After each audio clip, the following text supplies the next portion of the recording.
하나님께서 주신 말씀은 사도행전 4장 13절부터 22절까지 말씀입니다.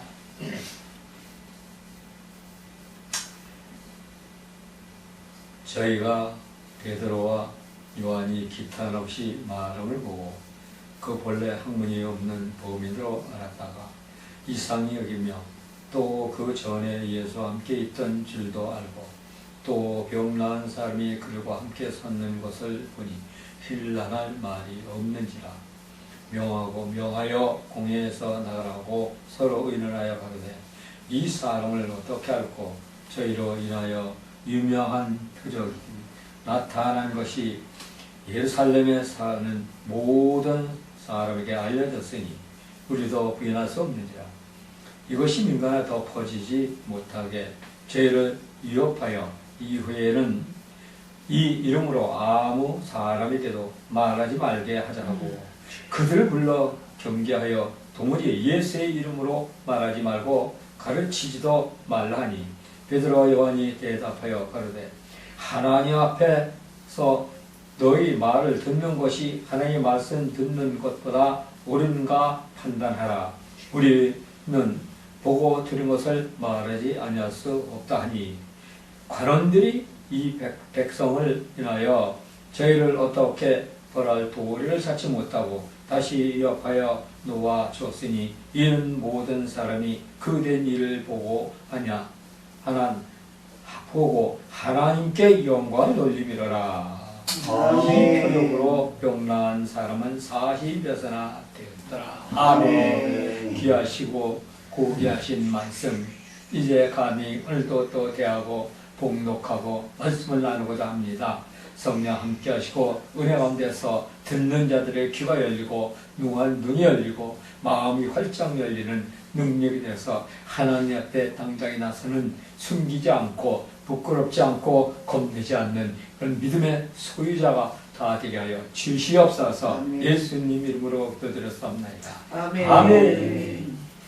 오늘 하나님께서 주신 사도행전 4장 13절에서 22절까지의 말씀 제목은 세상에 당당할 수 있는 그리스도인이 됩시다. 세상에 당당할 수 있는 그리스도인이 됩시다 하는 제목의 말씀으로 말씀을 열고 하고자 합니다. 세상에는 수많은 하나님을 믿는 백성들, 그 하나님의 백성된 자 성도들에게서 발견할 수 있는 특징 가운데 하나는 참 부끄러운 일들이 있습니다. 그리고 그 부끄러운 일은 뭐냐? 자신이 예수 믿는 것을 부끄럽게 생각하면서 숨긴다는 것입니다. 주일날이면 교회 성전 안에 가득 채워 예배를 드리던 그 수많은 성도들, 그 중에서도 세상의 자신의 삶의 현장에서는 예수님을 믿는 것을 감추거나 또한 부끄러워한다는 것입니다. 그러면 이 땅을 살아가면서 예수님 믿는 거 뭐 그거 잘못됐습니까? 죄 지은 거 있습니까? 왜 숨기며 감추려고 하는지 모르겠습니다. 무엇이 무섭고 두려워 숨기고 감춥니까? 그러므로 예수님께서는 이런 말씀을 하셨습니다. 마태복음 10장 26절에서 보니까 그런즉 저희를 두려워하지 말라. 감춘 것이 드러나지 않을 것이 없고 숨은 것이 알려지지 않을 것이 없느니라. 이렇게 말씀하셨습니다. 숨기고 감춘다고 해서 세상에 모르는 것이 아닙니다. 본인이 감추고 숨긴다고 해도 세상이나 주변이나 나를 알고 있는 사람들은 이미 다 알고 있다는 것입니다. 우리는 하나님의 백성들입니다. 그러므로 광명한 예수 그리스도의 백성들로서의 세상에 떳떳하게 나타내야 합니다. 어둠의 세상에서 부끄럽고 창피할 것도 없습니다. 세상에서는 떳떳하고 당당해야 합니다. 그리고 그리스도 예수님의 이름을 불렀다만 이름으로 죽음을 당하여 했던 세상의 환경에서도 무서워하거나 두려워하지 않고 당당하게 복음을 증거하고 전했던 믿음의 선진들, 또 초대교회 성도들 올 때 오늘날 우리는 우리가 믿는 믿음 생활에서 당당하게 나타내지 못하는 걸 부끄럽게 생각하고 죄스러운 마음이 들어야 한다는 것입니다. 그럼 오늘날 우리 성도들과 초대교회 성도들과 차이점이 뭐냐? 또 초대교회 성도들은 어떠한 이유로 그처럼 죽음도 두려워하지 않고 당당한 모습으로 신앙생활을 할 수가 있었는가 하는 것입니다. 그런데 그것은 그들에게는 오늘날과는 다르게 흔들리지 않는 믿음이 있었기 때문입니다. 우리도 이러한 믿음이 있어야 합니다.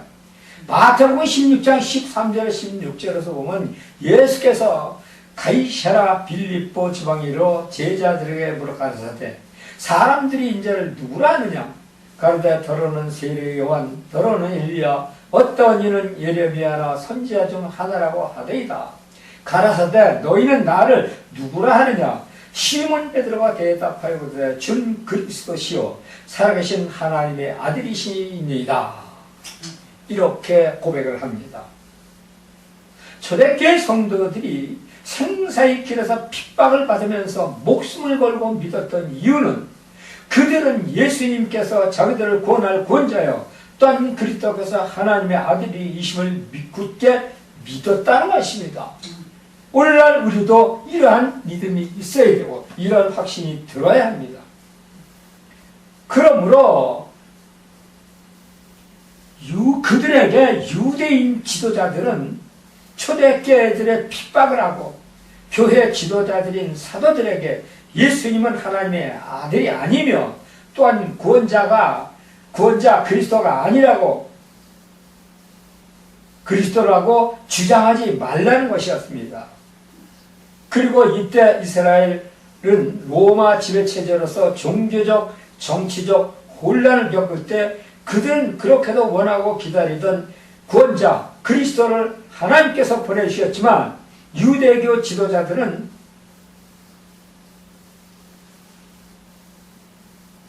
심지어 유대인 백성들까지 예수님이 하나님의 아들의 구원자 그리스도로 오셨다는 것을 받아들이지 못했습니다. 아니, 받아들이지 않았다는 것입니다. 그러나 오늘날 우리는 분명하게 알아야 합니다. 하나님께서 우리에게 주신 이 말씀의 책 성경 전체 66권 말씀은 분명하고도 정확하게 예수님은 하나님의 아들이시며 구원자 그리스도 메시아로 오신 것을 알려주십니다. 그리고 또 그 외에 이스라엘의 유대 전승이나 여러 문헌들을 통하여 예수님이 구원자 그리스도가 아니며 하나님의 아들이 아니라고 부인했다는 기록은 한 글자도 없다는 것입니다.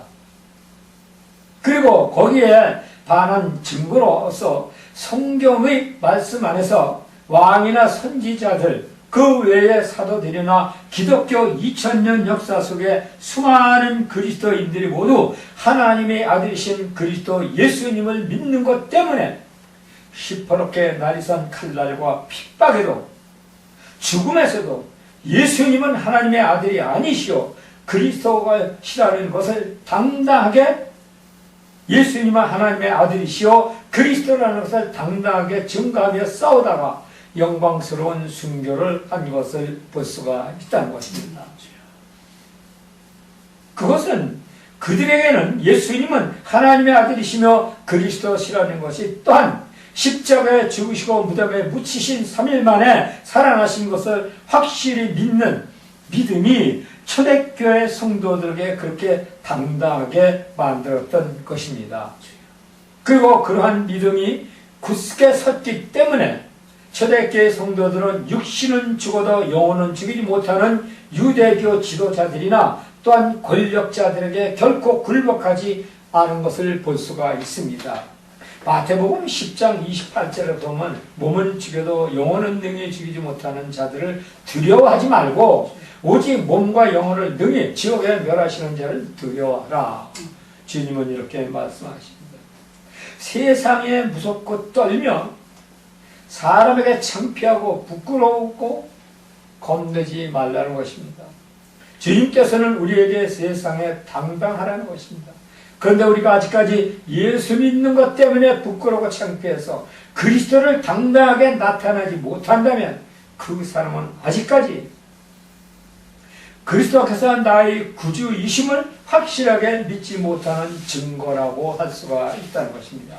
그리고 이렇게 믿어서는 안 되는 것입니다. 자신의 영혼을 구원할 영혼 구원의 믿음을 확실히 가져야 한다는 것입니다.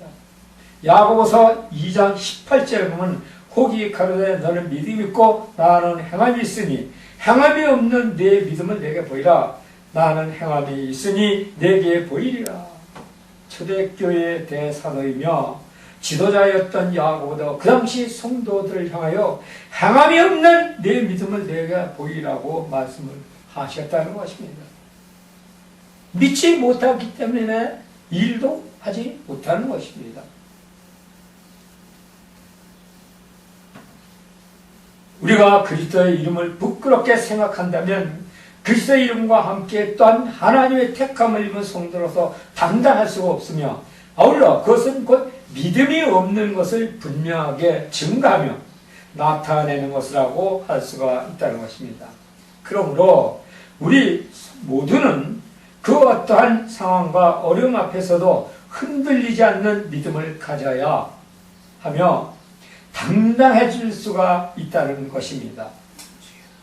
그리고 그러한 믿음을 초대교회 성도들은 확실하게 갖고 분명하게 증거를 하고 나타냈음을 볼 수가 있습니다. 성경 66권 말씀에서 보면 예수 그리스도의 공생의 기간 그리고 십자가 사건의 죽음과 무덤의 묻히심 또한 부활과 승천하신 후 그리고 그 이후에 사도들이 주축을 이룬 초대교회 시절까지 유대교 선지자들이나 제사장들이나 사두개인들은 참으로 곤욕스러운 경험을 하게 됩니다. 그런데 그 곤욕스러운 경험이 뭐냐?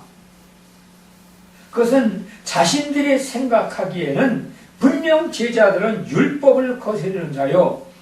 또 예수님은 예수님도 거스르는 자였던 것입니다. 그것은 하나님을 대적하였던 예수님, 그리스도와 사도들이 구약시대의 옛 선지자들이나 할 수 있는 엄청난 이적과 기적을 행사하셨기 때문인 것입니다. 그리고 그 증거로서 오늘 주신 말씀에서도 보면 제사장들이나 사두개인들이 그러한 고민을 드러내고 있습니다. 그러므로 예수님을 증거한 베드로와 요한을 불러 잡아서 공회에 세웠으나 그들의 옆에는 베드로와 요한을 통해서 그리스도 예수의 이름으로 안진뱅이였던 자가 고침을 받고 함께 있었던 확실한 증거자로 있었기 때문입니다. 이거 어떻게 말로 변명할 수가 없는 거예요. 이미 이제 그리스도의 제자들 사도들까지 안진뱅이를 일으키는 이런 기적을 나타내고 있는데 또 그 안진뱅이였던 사람이 제자들과 함께 있으니까 뭐라고 말할 수가 없다는 것입니다. 그런데도 그들은 그리스도를 메시아 권자로 믿지 못했습니다. 사도행전 3장 1절에서 8절에 보니까 제9시 기도 시간에 베드로와 요한이 성전에 올라갔세. 나면서 안진병 된 자를 메고 오니 이는 성전에 들어가는 사람들에게 구걸하기 위하여 날마다 미문이라는 성전에 두는지라. 그가 베드로와 요한이 성전에 들어가야 함을 보고 구걸하노니 베드로가 요한에게 더불어 주목하여 보려되 우리를 보라니 그가 저희에게 무엇을 얻을까요 바라보고는 베드로가 가로되 금과 은은 내게 없거냐 내게 있는 것으로 내게 주노니 예수 그리스도의 이름으로 걸으라 하고 오른손으로 잡아 일으키니 발과 발목이 곧 힘을 얻고 뛰어서 걸으며 그들과 함께 성전으로 들어가면서 걷기도 하고 뛰기도 하며 하나님을 찬미하니. 자, 이렇게 분명한 이적의 증거가 나타난 것 때문에 유대교 지도자들도 사도들한테는 할 수가 있었던 것이 별로 없습니다. 그리고 뭐냐? 그 전파하지 말라고 위협만 했던 것입니다. 그러나 이때 베드로와 요한뿐만 아니라 사도들이 행하였던 곳에는 어디든지 그러한 이적과 기적이 나타나고 그 증거들을 모두 다 뭐냐? 성령과 함께 하셨기 때문에 일어났던 것입니다. 사도행전 5장 15절에서 16절에 보면 심지어 병든 자가 사람을 메고 거리로 나가 침대에 누워있고 베드로가 지나갈 때에 혹 그림자라도 네게 덮일까 바라보고 예루살렘 그는 허다한 사람들이 모여 병든 사람과 더러운 귀신에게 괴로움을 받는 사람을 데려와서 다 나음을 얻으니라. 믿는 자에게 성령이 함께할 때는 기적과 이적이 폭발적으로 일어나 외적 내적 증거와 외에도 그 예수 그리스도의 부활과 승천을 결코 부인할 수 없는 사실로 나타난다는 것입니다. 그런데 그 현장에서 외적 증거를 직접 눈으로 보고 체험을 하면서도 유대인들은 그리스도의 부활과 승천 후 성령의 역사심엔 반신반의를 하고 있었습니다. 그렇지만 사도들의 내적 증거와 함께 소유하고 있었기 때문에 성령께서 그 증거를 역사로 나타내셨다는 것입니다. 그리고 사도들이 그렇게 할 수 있었던 것은 주님께로부터 땅끝까지 복음을 전파하는 사명을 받고 그 일을 행했을 때 성령께서 바로 함께 하시며 또 사도들이 하는 일을 관여하셨기 때문입니다. 사도들을 통하여서 이러한 기적과 이적을 나타내신 분이 바로 성령이시라는 것입니다. 사도들은 갈릴리 바닷가에서 예수님을 만나고 3년 반 동안이나 동고동락을 하며 천국의 복음의 소식을 교육받고 심지어 십자가에 달려 돌아가시고 무덤에 묻히시고 부활하신 후 또 40일간 천국 영혼의 생명의 구원에 특별 교육을 받고 승천하시기까지 함께 하신 것을 볼 수가 있습니다. 그러므로 그들은 세상에서 그리스도를 당당하게 전할 수가 있었으며 또한 악한 것들과 두려움없이 싸우면서 순교할 수도 있었던 것입니다. 그래서 오늘날에 우리 하나님을 믿는 백성된 자 성도 또 이제 그 일을 하는 모든 사역자들 역시 그가 우리에게 가르쳐 주신 교훈의 말씀을 성경의 66권의 말씀 그 말씀을 잊지 말고 세상에서는 당당하게 또한 악한 것들에게 두려움 없이 나아가 싸우면서 그리스도의 말씀을 선포하며 성령님과 뜨거운 관계를 갖고 기도하면서 하나님 앞에 부끄러움 없는 믿음이 되어야 한다는 것입니다. 그리고 또한 사도들은 성령과 함께했기 때문에 하나님의 사람과 사람에 대하여 하나님과 사람에 대하여 부끄러움 없이 없었다는 것을 믿습니다. 그리고 놀라운 기적과 이적으로 말미암아 제자들이 말이 옳다는 것이 증명되었을 때 세상과 자기 생각과 이성과 판단과 논리로는 당할 수가 없는 것을 우리는 알 수 있습니다.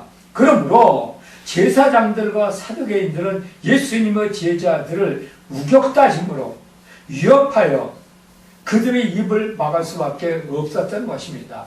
그러나 제사장들과 사두개인들의 이러한 처사에도 대하여 베드로와 요한은 이렇게 말했습니다. 19절에 하나님 앞에서 너희 말을 듣는 것이 하나님의 말씀을 듣는 것보다 옳은가 판단하라. 20절에 우리는 보고 들은 것을 말하지 않을 수 없다니.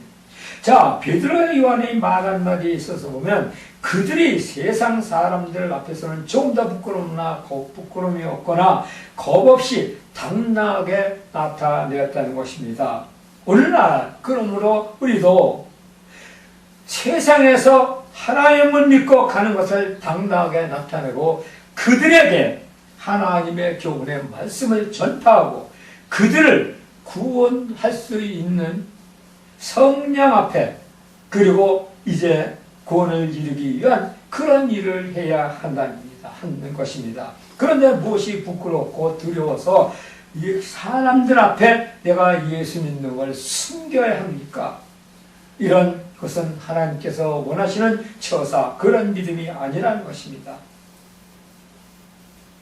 그러나 오늘날 세상 사람들 같이 유대 종교 지도자들, 그들을 미워했던 유대 종교 지도자들은 사도들이 이러한 주장을 인정하지 않았습니다.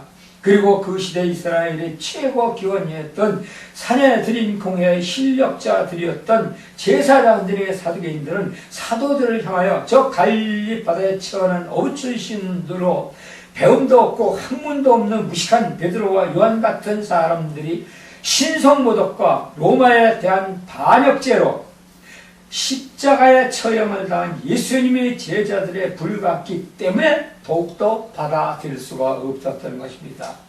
세상 사람들은 우리 성도들을 자신들과 똑같은 잣대로 봅니다. 그리고 자기들과 똑같기를 원합니다. 그러나 우리는 그들과 달라야 한다는 것입니다. 그리고 달라야 하는 것은 우리는 천국의 소망을 두고 천국의 길을 가는 하나님의 백성들이지만 세상 사람들은 육신의 쾌락과 정욕만 쫓으며 멸망의 길을 가기 때문인 것입니다. 그런데 중요한 것은 바로 우리가 천국의 소망의 길을 가는 그 믿음으로 세상의 육신의 정욕과 쾌락을만 쫓으며 가는 사람들 함께 천국 길로 인도하는 인도자가 되어야 한다는 것입니다. 그럴 때 성령이신 예수님께서 권하시는 그 길에 함께 이제 인도하고 가야 되는 것입니다. 그런데 세상 육신의 정욕과 쾌락을 쫓는 그런 세상들 사람들과는 내 삶은 같이 할 수는 없다는 것입니다. 달라야 하는 것은 당연합니다. 그리고 또한 저들은 자신들과 함께 죄 짓기를 원하며 같이 살기를 원한다는 것입니다.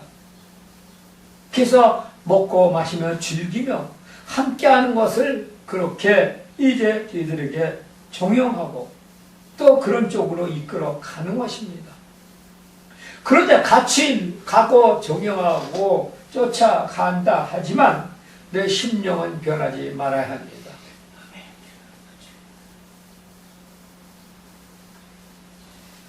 근데 그들이 바로 바라는 것은 뭐냐? 자기들은 같이 하기를 원하는데 같이 하지 않으니까 우리를 꾸짖고 탓을 하기도 합니다. 그리고 그렇게 되었을 때 우리가 믿는 예수까지 미워하며 싫어합니다. 그래서 그들을 그리스도 안에 선도하는 그러한 마음도 필요하다는 것입니다. 그렇다고 해서 인정상 멀리하고 끊을 수가 없어서 그들이 하는 일에 함께해서는 더욱더 안 됩니다. 오히려 그들 앞에 당당히 그리스도의 말씀을 나타내야 합니다. 에베소 6장 10절에 17절에 보니까 여러 성경 기자들은 그리스도의 삶이 곧 전쟁의 삶이라고 표현을 합니다. 전쟁입니다. 그러나 이 전쟁은 성도들과 마귀사탄과 사탄 악한 영들과의 전쟁인 것입니다. 그리고 이 전쟁은 실로 큰 전쟁이며 또한 치열하고 내혹한 전쟁인 것입니다. 만일 우리가 마귀사탄의 악한 영들과 전쟁에서 조금만 물러나도 우리 대적인 악한 영들은 이 땅과 이 나라와 가정을 모조리 정복하고 선한 백성을 자기 뇌들로 삼고 파탄시키며 결국엔 지옥에 쳐넣을 것이 분명합니다. 그러므로 우리는 한 채의 물러섬도 없이 굳건히 지키며 마귀사탄들의 악한 것들의 공격에서 맞서서 당당히 싸워야 합니다. 누가복음 9장 26절에 보면 누구든지 나와 내 말을 부끄러워하면 인도자 자기와 아버지와 거룩한 천사들의 영광이 올 때에 그 사람을 부끄러워하리라. 예수님께서도 누구든지 나와 내 말을 부끄러워하면 자기와 아버지와 거룩한 천사들의 영광이 올 때 그 사람을 부끄러워한다고 하셨습니다. 그럼 이런 사람들은 누구냐? 바로 하나님은 세상에 나타나지 못하고 악한 것들에 미워가 넘어가서 그들과 손잡고 함께한 사람들, 바로 예수 믿는다고 교회 열심히 예배드리는 사람들일 것입니다. 그러므로 훗날에 예수님과 만날 것을 알고 있다면 이 땅에 사는 동안은 흔들리지 않는 믿음을 가지고 성령으로부터 배우고 들어온 증거들을 세상과 사람들 앞에 당당하게 나타내서 부끄럽지 않고 떳떳한 굳센 믿음을 갖고 그들을 선도하여 하나님 앞에 인도하는 인도자가 되어야 될 줄로 믿습니다. 할렐루야. 감사하시고 고마우신 하나님, 주님의 은혜 가운데서 성령 충만, 은혜 충만 귀한 말씀을 하나님 또 아버지 하나님이시여 나누었습니다. 성령 안에서 이 모든 것 다 아버지 하나님이시여 이끌어 주시고 갑절로 아버지 하나님이시여 나타나게 하여 주시옵소서. 예수님 이름으로 기도드렸사옵나이다. 아멘.